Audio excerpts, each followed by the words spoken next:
PSG thought they had him. Real Madrid thought they had him. Arsenal and Liverpool were fighting over him. And then Manchester City walked in and changed everything. Welcome back. In the last 48 hours, the Bouaddi transfer story has reached a completely new level. A level that football journalist Matteo Moretto, the man with direct connections to Fabrizio Romano himself, has now confirmed. Manchester City, one of the wealthiest clubs on the planet, have officially entered the race for Bouaddi. But that's not the only story today, because Morocco versus Netherlands is coming. And the war between players who chose Morocco and players who chose Holland is about to be settled on a football pitch.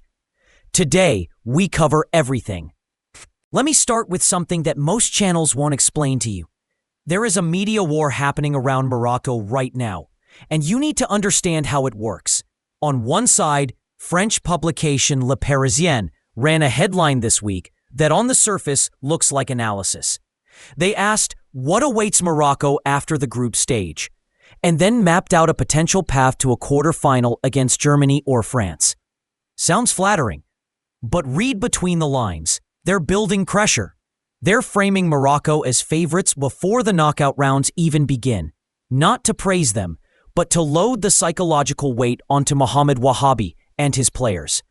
On the other side, Spanish outlet Marca ran a piece questioning Morocco's squad depth, criticizing the bench, saying the starters and substitutes are too far apart in quality, highlighting the missed chances, suggesting Morocco can't maintain intensity for a full 90 minutes.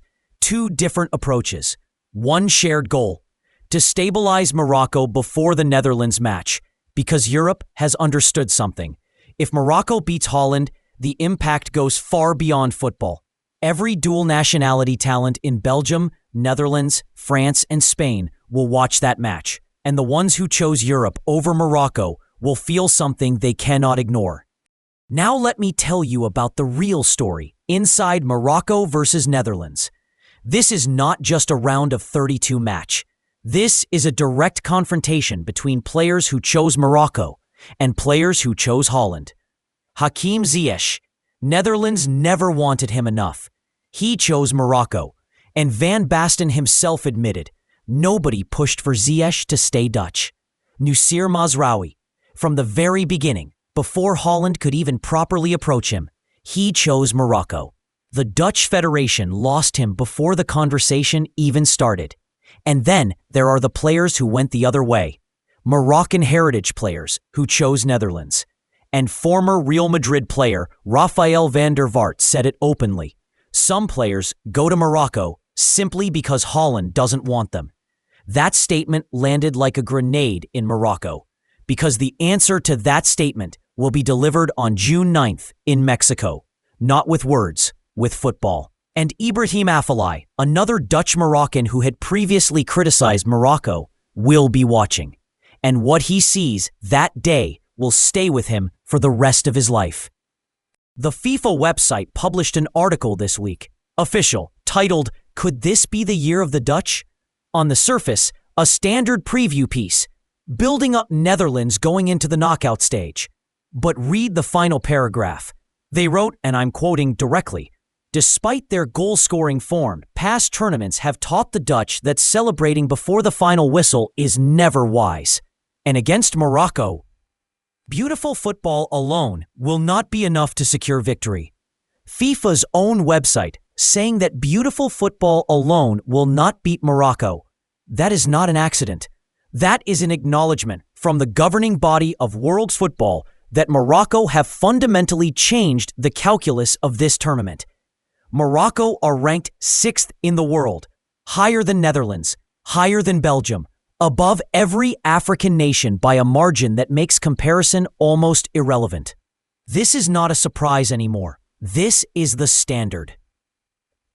Now, the transfer news that broke everything. Journalist Matteo Moretto, whose credibility is directly linked to Fabrizio Romano, confirmed it this week. Manchester City have officially entered the race for Ayoub Bouaddi. Let that sink in. PSG, Real Madrid, Arsenal, Liverpool, Barcelona. Yes, Barcelona are also involved, and I'll explain that in a moment. And now Manchester City. Le Dépêche ran the headline, Bouaddi transfer, the new development that could change everything for PSG. Foot Mercado confirmed, a new heavyweight competitor has entered the race for Ayoub Bouaddi, as the Moroccan midfielder continues his stunning form since the World Cup began. They wrote, despite being just 18 years old, he is attracting attention with his remarkable maturity and his ability to shine in the biggest matches. These performances will not go unnoticed by Europe's elite clubs. Now let me explain why Manchester City specifically is a game changer.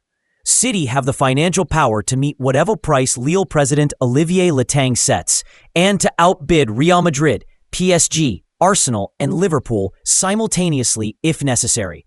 The current race looks like this. TSG want to keep him in League One, direct offer expected Real Madrid. Tracking him long-term, calculated pursuit. Arsenal, serious interest, Premier League push. Liverpool, Premier League rival to Arsenal. Manchester City, financial nuclear option, just entered.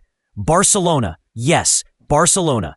Their specific interest will become clearer in coming weeks. The value currently sits around 100 million euros. But every Morocco World Cup match that Bouaddi plays, every time he dominates a midfield, every time he controls a game, that number moves. And it only moves in one direction. Before I close, I need to say something personal. I wish Hakim Ziyech was here for this Netherlands match. Not because Morocco needs him, they don't. But because no player in Moroccan football history faced more pressure to not choose Morocco than Ziyech. The campaigns to keep him Dutch were real. The messaging was consistent, and he resisted all of it. Ziyech chose Morocco when Morocco wasn't what it is today. He chose it before the semi-final in Qatar, before Bouaddi, before the federation's transformation, before FIFA ranked them 6th in the world. He chose Morocco when it was an act of faith. And now, against Netherlands, the country that never truly fought for him, his successors will carry that faith onto the pitch. The players who chose Morocco don't just represent a nation. They represent every Moroccan family in Amsterdam, Brussels, Paris, and Madrid, who watched their children grow up between two worlds. And finally saw one of those worlds rise to meet them. Manchester City in the Bouaddi race, a media war designed to pressure Morocco before the knockout stage. A Morocco versus Netherlands match that is really a battle between two choices and two identities. And a generation of players who chose to come home and are now making the entire world reconsider what African football means. Subscribe for full Morocco World Cup 2026 coverage. Every match, every transfer, every story worth telling. Drop your prediction for Morocco versus Netherlands below. And tell me, with Manchester City now in the race, where do you think Bouaddi ends up this summer?